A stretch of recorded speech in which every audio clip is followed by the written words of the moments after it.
শ্রীলঙ্কা এবং বাংলাদেশের প্রথম টেস্টের প্রথম ইনিংস, প্রথম ম্যাচ। ভালো দিন, ভালো শুরু, ভালো প্রত্যাবর্তন বাংলাদেশের টেস্টের। একজন 136 রানে এখনও পিজে আছেন, একজন 105 রান, অর্থাৎ 2টা সেঞ্চুরি দেখার মতো এবং দারুণ দুজন অভিজ্ঞ ব্যাটিং। খুব ভালো খুব ভালো পজিশনে এই মুহূর্তে কিন্তু তারা গোয়াল টেস্টে বাংলাদেশ প্রথম দিন শেষ করছে 292 রান। গুরুত্বপূর্ণ ইনিংস এবং গুরুত্বপূর্ণ সব 2টা উইকেট কিন্তু এখন পর্যন্ত কিন্তু বাংলাদেশের হাতে রয়েছে এবং 3টা উইকেট চলে গেছে। সাদমান হোসেন সে 14 রান করছে, আমাদের এনামুল হক সে 0 এবং মমিনুল হক সে 29 রান করছে। মোটামুটি একটা ভালো একটা রান আনার একটা চেষ্টা করছিল মমিনুল হক।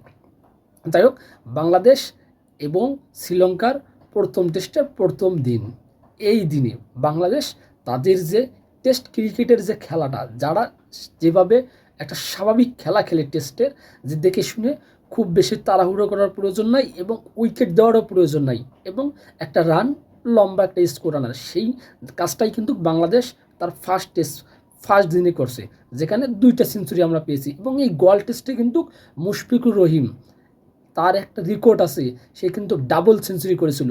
সেটা যদি প্রত্যাবর্তন হয় কিংবা সেটাই যদি সে পুনরাবৃত্তি করে, তাহলে বাংলাদেশের টেস্টে দারুণ একটা স্কোর পাবে এবং সম্ভবত টেস্টটা বাংলাদেশ জিততেও পারে।